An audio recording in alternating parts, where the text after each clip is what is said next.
नमस्कार, मी करुणाच ब्लॉगमध्ये तुम्हा सर्वांचं अगदी मनापासून स्वागत करते।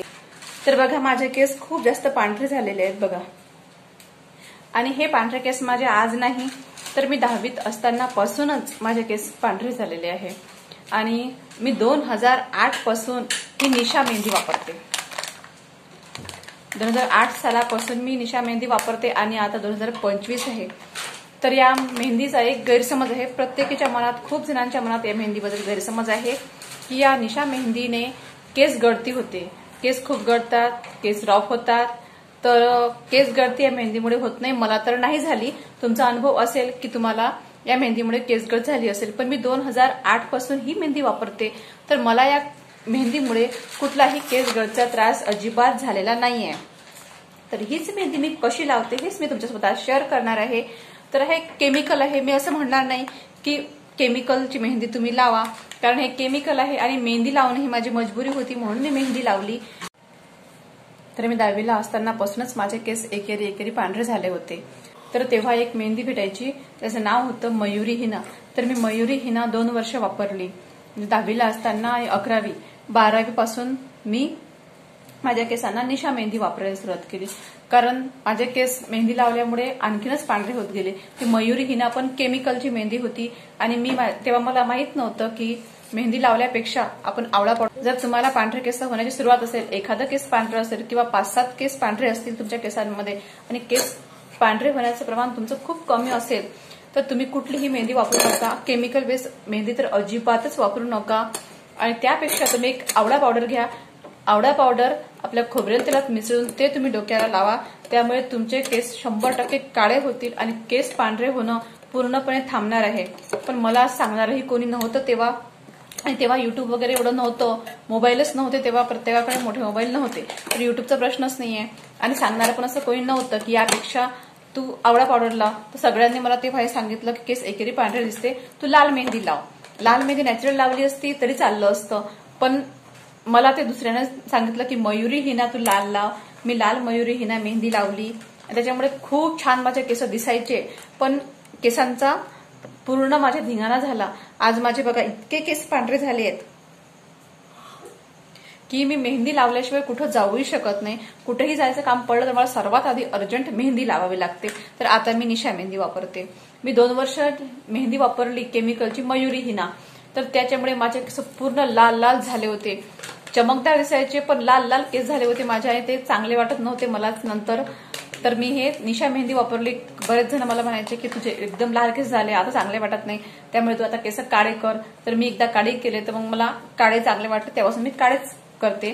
पण आता मी यामध्ये घरगुती काही वस्तू टाकते, ज्यामुळे माझ्या केसाला या केमिकल पासून कुठलाही धोका होणार नाही, कुठलीही माझ्या केसांची हानी होणार नाही। तर आता मी त्यामध्ये काय टाकते आणि ही मेहंदी कशा प्रकारे भिजवते, तर हे मी तुम्हाला व्हिडिओ दाखवणार आहे। तर चला, त्यासाठी आपल्याला जायचं आहे गॅस जवळ। तर चला आपण यासाठी आता मेहंदी भिजवण्यासाठी पाणी तयार करूया। तर हे पाणी बनवण्यासाठी आपल्याला आधी लागणार आहे बीट। तर इथे एक छोटंसं बीट मी इथे चिरून घेतलेलं आहे।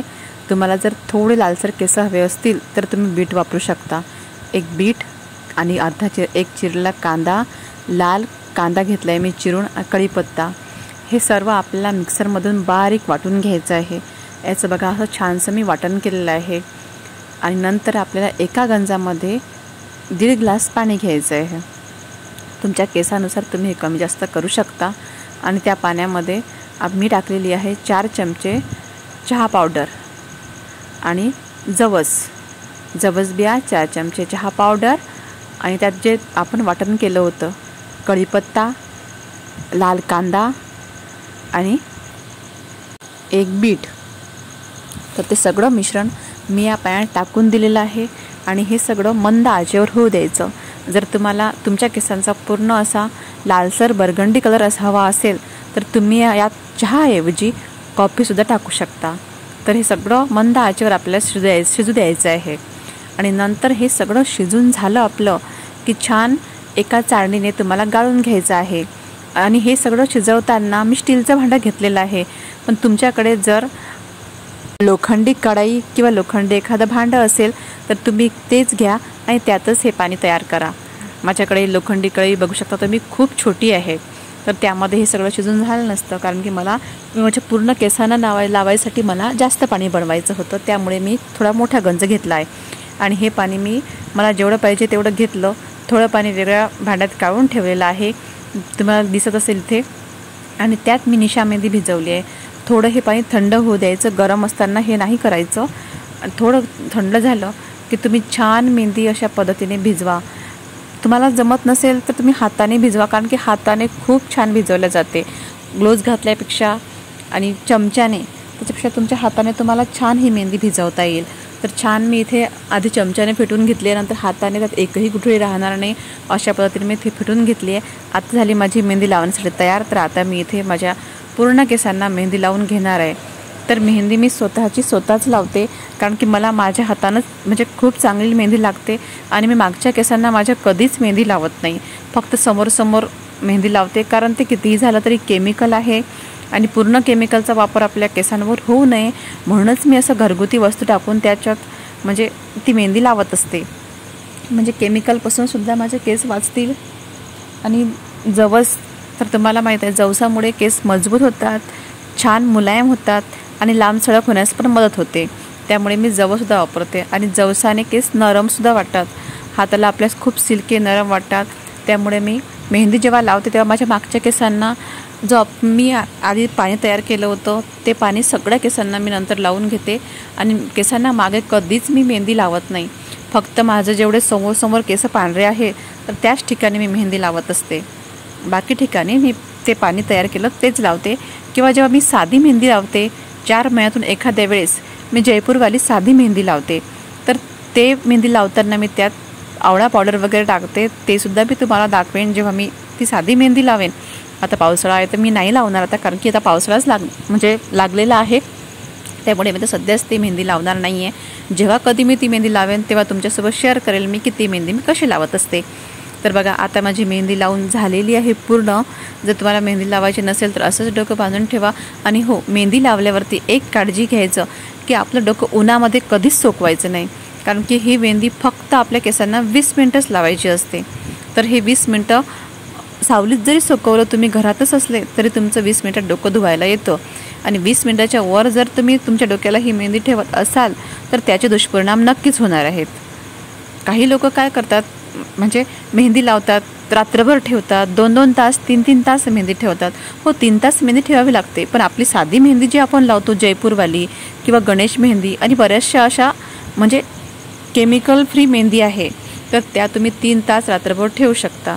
तर इथे बघा मी असं पूर्ण माझं बुचवडं बांधून ठेवलेलं आहे आणि फक्त मी 20च मिनटं घड्याला लावून ठेवलेलं आहे. आणि त्यानंतर मी माझे केस असे धुवून घेतलेले आहेत. जे तुम्हाला माझ्या केसांमध्ये अटकलेलं दिसत असेल तर ते चाळणीतलं जे होतं ते मी फेकलेलं नाही आहे, ते मी माझ्या पूर्ण केसांना लावलेलं आहे. आणि त्यामध्ये पाण्याचं प्रमाण होतं, म्हणजे पूर्ण पातळ होतं ते, म्हणजे पूर्ण माझ्या ड्रेसवर त्याच्यामुळे ते उतरलेलं आहे. तर तुम्ही असं लावू नका, कारण तुमचा ड्रेस कपडे वगैरे खराब होऊ शकतात. तर माझ्याकडे पाणी उरलेलं होतं म्हणून मी ते पूर्णच लावून घेतलं फेकल्यापेक्षा. तुम्हाला जसं योग्य वाटेल तसं लावा. आणि बघा माझे केस धुवून झालेले आहे, मला वाटत आहेत ना पूर्ण काळे आणि थोडे लालसर झालेले आहेत. आणि हे उन्हामध्ये खरंच खूप छान दिसतात हे केस, एकदम पूर्ण काळे सुद्धा दिसत नाही आणि छान असा कलर येतो. तुम्हाला जर खूपच काळेशार केस आवडत नसेल तर तुम्ही मेहंदी अशा पद्धतीने लावू शकता. माझे व्हिडिओ तुम्हाला कसे वाटतात मला कमेंटमध्ये नक्की सांगा. व्हिडिओ आवडत असल्यास व्हिडिओ लाईक करा आणि चॅनलला सबस्क्राईब करा.